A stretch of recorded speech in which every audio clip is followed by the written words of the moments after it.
Bonjour à tous. Bezrat Hashem, dans la paracha de Mishpatim, nous allons voir de nombreuses règles qui concernent l'homme et son prochain. On va voir de quelle manière il faut agir lorsque quelqu'un a volé son prochain ou lorsqu'il a causé un dommage à son prochain.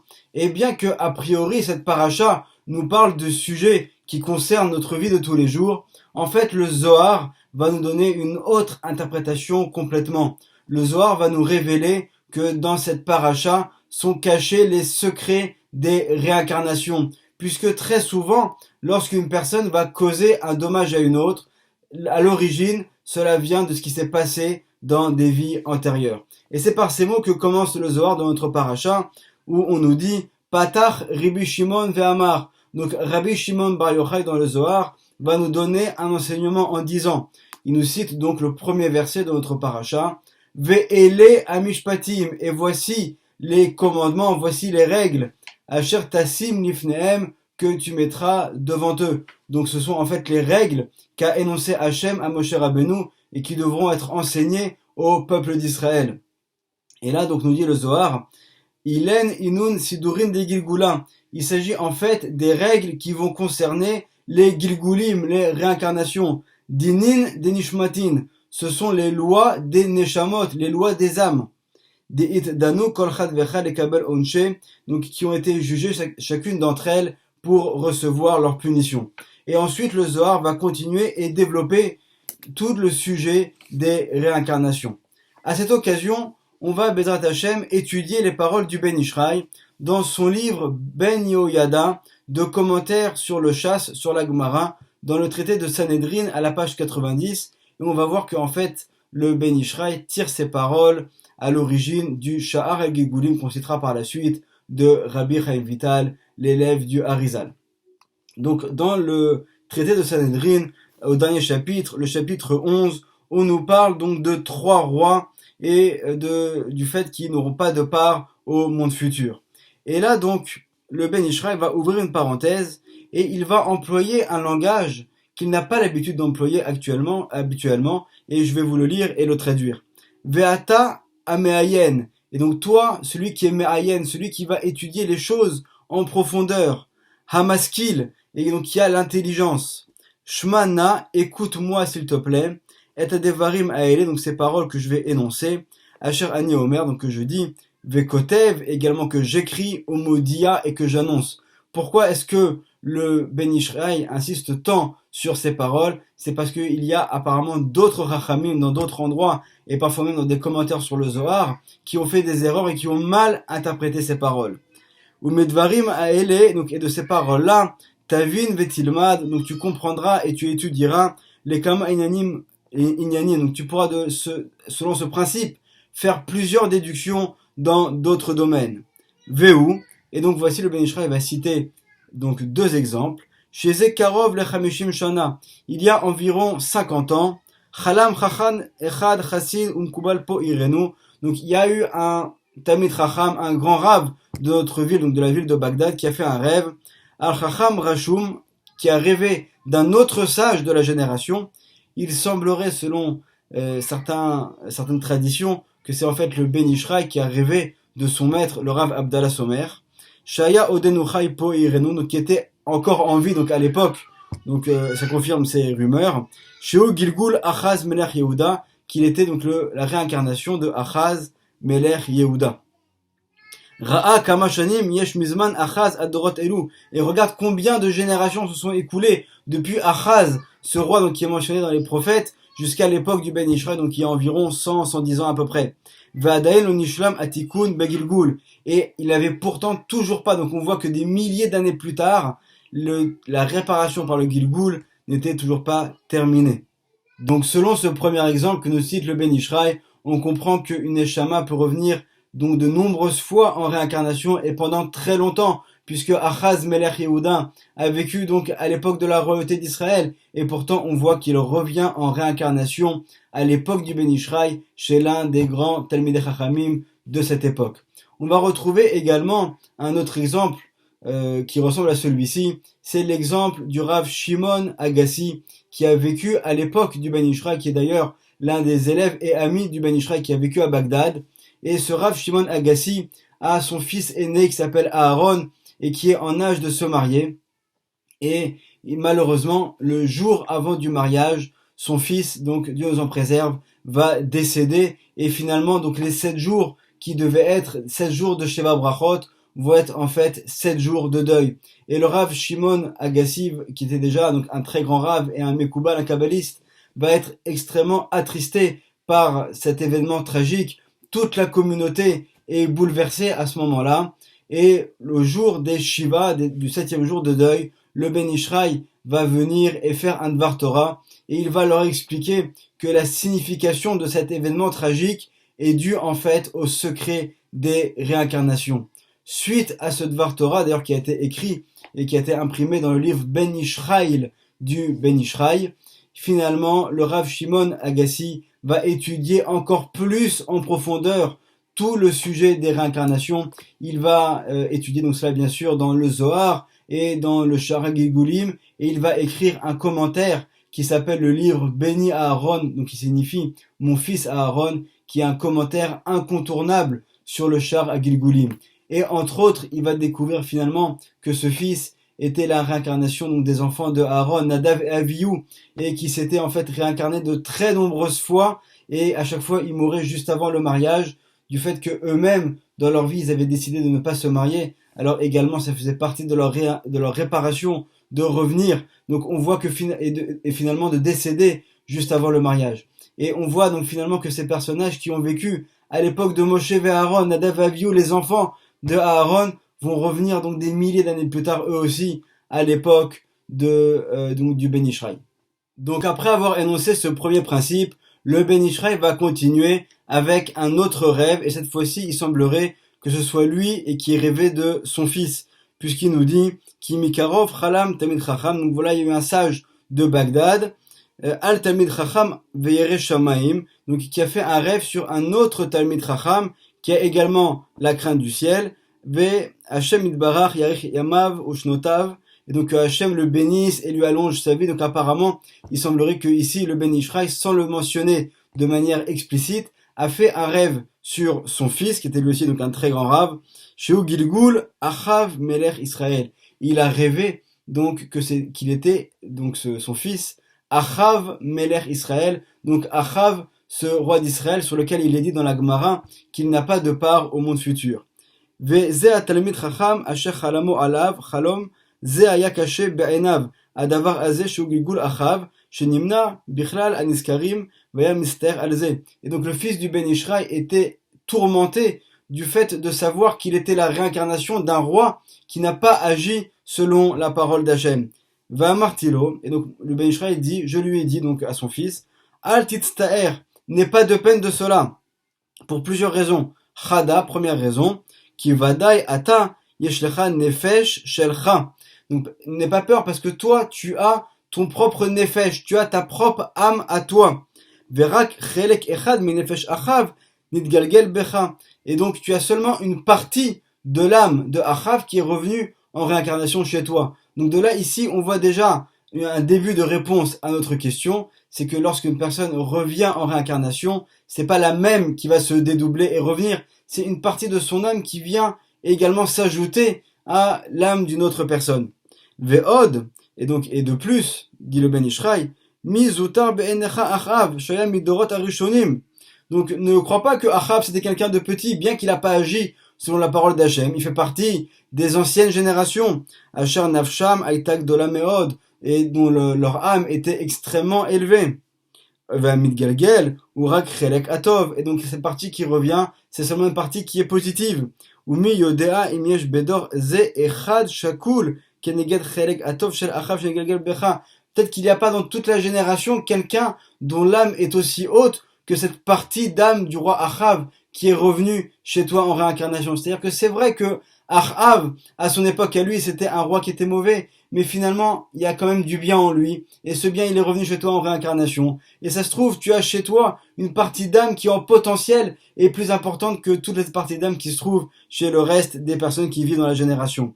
Ve'amartilo, et je lui ai dit, Hashem itbarar, donc que Hashem yarir yamecha ushnotecha letova vel shalom, que Hashem prolonge ta vie, donc pour le bien et dans la paix, veya azrecha et qu'il t'aide, letaken nefesh atzmecha, que tu puisses donc non seulement réparer ta partie d'âme à toi, venefesh amegalgelet becha, et également la partie d'âme qui est revenue en réincarnation en toi, amen kenerason, que ainsi soit la volonté d'Hachem. Selon cet deuxième exemple du Ben Ishraï, on apprend donc un deuxième principe des réincarnations, qui est que, en fait, chacun d'entre nous a une partie d'âme qui lui est propre et à laquelle viennent s'ajouter des parties d'âme de réincarnation de d'autres personnes. Donc, on voit que finalement, chacun d'entre nous a une partie d'âme qui la concerne elle-même et chacun, en fait, est unique. Et c'est tout de suite ce qu'on va également mentionner selon les paroles de Rabbi Chaim Vital dans le Char à Gilgulim. Et on va voir qu'ensuite, tout va être beaucoup plus clair. Da, nous dit Rabbi Chaim Vital, sache, qui afalpi shetimtsa katuv etzlenu b'makomot rabim, bien que tu puisses trouver dans les paroles de Rabbi Chaim Vital, donc selon l'enseignement du Harizal, dans plusieurs endroits, qui ploni nidgalgel beploni, que un tel s'est réincarné dans une autre personne, v'acharkar beploni, et ensuite encore un autre, v'choulé, et ainsi de suite. Al tit elomar, ne fais pas l'erreur de dire, qui a neshama arishona atzma, que la première neshama elle-même, que c'est elle-même, cette même neshama, qui va toujours revenir dans différentes personnes. Aval aïnyan ou, mais en fait, comment ça fonctionne? Qui n'est kama shorashim le enketz. Donc il y a plusieurs racines d'âme à l'infini. Nitralku neshamot bene adam, donc sont répartis selon les différentes neshamot des individus. Ou beshoresh echad, et donc dans une seule racine, mehem yeshkama nitzotzot neshamot le enketz. Donc dans chaque racine d'âme, en fait, il faudrait imaginer les neshamot comme un arbre qui a plusieurs branches, et donc dans chacune de ces racines, il va y avoir en fait à l'infini des répartitions en différentes catégories d'âmes. Ou bechol gilgul ve gilgul nitkanim ktsat nitzotzot mehem. Et donc dans chacune des réincarnations, il va y avoir des réparations minimes de quelques étincelles de cette racine d'âme. Ve'otam nitzotzot shelo nitkenu. Et donc les parties d'étincelles de sainteté qui n'ont pas été réparées, Chosrim les galgel les taken, donc elles vont revenir en réincarnation pour être réparées. Ve'otam shigvan nitkenu. Et donc ces parties qui au contraire elles ont été réparées pendant la vie de la personne, et nam midgalgelim ne reviennent pas en réincarnation. Omnam olim ve'omdim ve'madrega areoya laem. Et donc en fait lorsque son âme va se présenter finalement devant le tribunal céleste, les parties qui sont réparées, elles vont pouvoir monter au niveau qui leur convient, et les parties qui n'ont pas été réparées, ce sont elles qui vont revenir en réincarnation pour subir une réparation. Et donc Rabbi Chaim Vital poursuit et nous dit, ou baiser ta vine, et donc selon ce principe tu vas pouvoir comprendre ma shodatira, ce que je t'ai enseigné, Beinyan, Nadav et Avihu, donc concernant Nadav et Avihu, les deux enfants d'Aaron que nous avons mentionnés, donc concernant le Rav Shimon Agassi qui a vécu à l'époque du Ben Ishraï. Kama pa'amim nigalgelu, ils sont revenus plusieurs fois en réincarnation, et ces paroles ont été écrites bien avant qu'ils reviennent également en réincarnation chez donc le fils de Rabbi Shimon Agassi. Ou comment chez Pasuk, donc comme c'est mentionné dans le Pasuk, dans Melachim Bet, au deuxième Perek, au verset numéro 9, Vihi napi shenaim beochacha elai. Donc il y a en fait en cela, dans ce Pasuk, une allusion au fait que Nadav et Avihu ayu techila be'Eliyahu. Donc ils sont revenus, Nadav et Avihu, en réincarnation dans Eliyahu Hanavi. Vecharkach ayu be'Elisha. Et ensuite ils sont revenus en réincarnation chez son élève qui était le prophète Elisha. Milevad kama gilgulim, mis à part encore d'autres réincarnations, ve'ainyan ou, et donc l'explication est que Nadav et Avihu em shoresh neshama achat. En fait, Nadav et Avihu sont en fait une seule racine d'âme. Vetluim baem neshamot nitzotzot pratiyot le enket. Et en fait, eux-mêmes constituent une racine d'âme, et en eux sont inclus différentes étincelles d'âme jusqu'à l'infini. Ou bechol gilgul ayun itkanim kama nitzotzot. Et donc dans chacune de ces réincarnations, différentes parcelles d'âme vont être réparées. C'est-à-dire qu'en fait, lorsqu'on dit que Nadav et Avihu sont revenus en réincarnation chez un tel et un tel et un tel, en fait, ce sont des parties seulement de leur âme qui vont revenir à chaque fois pour être réparées, puisque Nadav et Avihu eux-mêmes constituent une racine d'âme qui est importante. Vechelke Ashoresh Aou, donc ce sont différentes parties de cette racine de Nadav et Avihu. Veotam Nitzotzot She'adain lo nitkenu, et donc ces parties, ces parcelles de Neshama qui n'ont toujours pas été réparées, Hem Ayu Asher Bikesh Elisha Likacham Min Eliyahu. Donc on comprend maintenant en fait que ces parties-là qui n'ont pas été réparées de la Neshama de Nadav et Avihu, donc c'est cette partie-là qu'a demandé Elisha, l'élève de Eliyahu, à les recevoir sur lui pour faire lui-même la réparation. Qui otam sheninkenu alu b'madrigotam areuya lahem. C'est-à-dire que finalement, en fait, Eliyahu Hanavi a reçu en lui des parties de Neshama de Nadav et Avihu. Il a fait donc une réparation sur une partie d'entre elles, et sur celles qui n'ont pas été réparées, Elisha a demandé à les recevoir lui pour lui pouvoir terminer cette réparation. Et ensuite, poursuit Rabbi Chaim Vital et nous dit Veliot ki Elisha. Donc, étant donné que le prophète Elisha, Aya me'orav bishtet prinot, il était constitué de deux parties d'âme.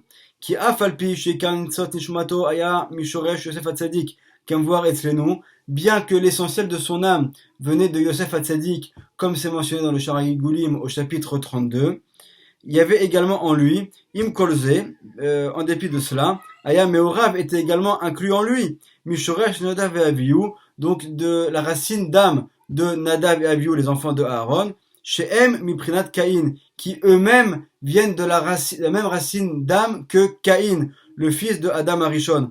Ou comme également on l'a enseigné, Kinikra Elisha. En fait, dans le prénom de Elisha, on va voir la racine de son âme.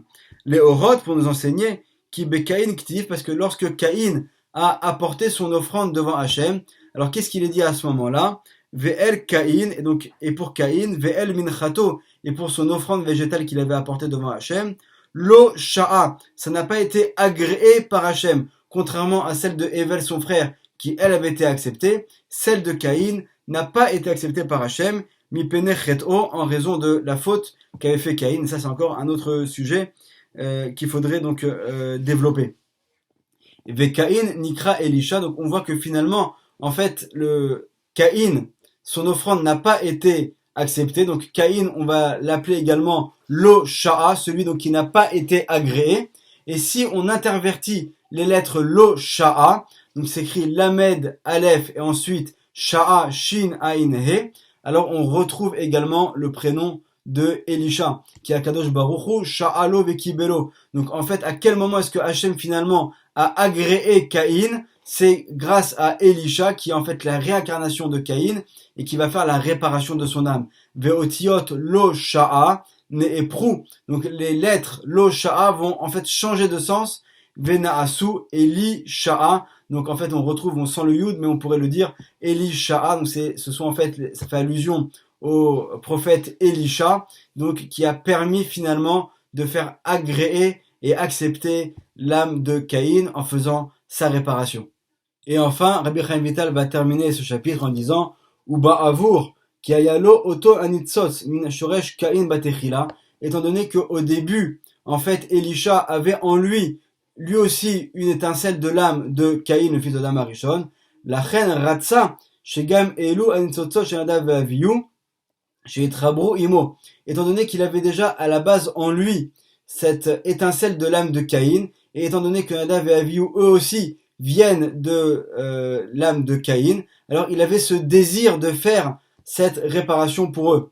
Comment chez Amar Akatouf, comme il est écrit donc dans le verset qu'on avait cité, Vahi na pishenaim beochacha elai. Donc en fait, Elisha fait cette demande, est-ce qu'il y ait 2 fois plus de l'âme de Eliyahu, son maître, en lui. Donc pourquoi 2 fois plus? Ça fait en fait allusion aux 2 frères qui sont Nadav et Avihu. Vezacha lahem, et donc il a eu le mérite de les avoir en lui. Michamat oto nitzot shel Caïn shayabo mitechila kaniskar. Étant donné qu'il avait en lui donc cette étincelle de l'âme de Caïn, il a réussi également à attirer en lui les âmes de Nadav et Avihu, qui eux aussi viennent de la même racine d'âme. Ou misé, Taki, je vais t'aviner l'echol gilgulim sheba olam. Et donc de là, nous dit Rabbi Chaim Vital, tu vas en déduire pour tous les autres gilgulim desquels on va parler. Donc dans tous les cours, on a abordé le sujet des gilgulim. À chaque fois, ce même principe s'applique. Qui en arishonim mamash otam amin gilgulim. Ce ne sont pas les personnes qui étaient initialement, qui eux-mêmes vont revenir en réincarnation. Et là, il s'agit en fait seulement d'étincelles de leur âme, qui n'ont pas été réparées dans les vies précédentes. Donc on voit finalement, on comprend déjà un petit peu mieux grâce à ces principes, ce que dit ici Rabbi Chaim Vital, que donc ce ne sont pas les mêmes personnes qui reviennent et qui vont se réincarner, mais ce sont en fait seulement des parties d'âme qui vont, on pourrait dire un petit peu, on peut comparer l'âme comme à une bougie, donc ces parties d'âme qui n'ont pas été corrigées, qui vont en fait se dédoubler et venir chez une autre personne pour obtenir leur réparation selon en fait la racine d'âme de laquelle vient cette personne. Donc on voit également que les paroles qu'a mentionné le Ben Ishraï, donc dans son commentaire sur la Gemara, trouvent leur source en fait dans les paroles de Rabbi Chaim Vital.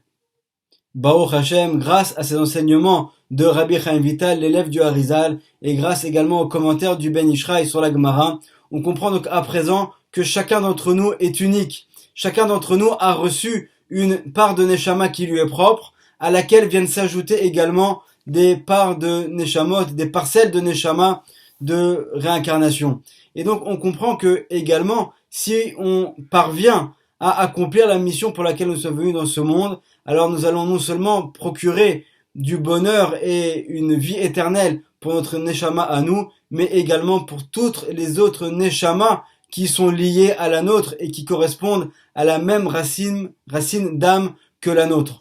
Donc c'est le moment en particulier dans cette période difficile que traverse notre peuple de se renforcer dans le chemin de la Torah, dans l'accomplissement des mitzvot, dans l'étude de la Torah, et en particulier dans ce mois de Hadar dans lequel nous rentrons à partir de ce vendredi et de ce Shabbat. Nos sages nous enseignent Mishnichnas Hadar Marbim Besimcha. On va devoir donc augmenter la simcha de la Torah, la simcha de l'étude de la Torah. Et comme l'a mentionné également le Rosh Yeshiva de la Yeshiva de Maale Eliyahu à Tel Aviv, où il a dit il y a quelques mois déjà que nous devons comprendre et prendre conscience que nous ne sommes pas venus dans ce monde pour servir Hachem de la manière dont nous le désirons. Nous sommes là pour accomplir la volonté d'Hachem dans les conditions dans lesquelles il nous a mis et dans les conditions qu'il a décidées pour nous. Et donc c'est le moment de prendre conscience de cela. Et Bezrat Hachem, en dépit des circonstances que nous traversons, de garder toujours la simcha, une simcha qui est véritable, qui est la simcha de la Torah et la simcha du rapprochement vers Hachem qui passe par l'intermédiaire de la Torah, et que nous puissions donc toujours être dans la joie. Amen ve Amen. Shabbat Shalom.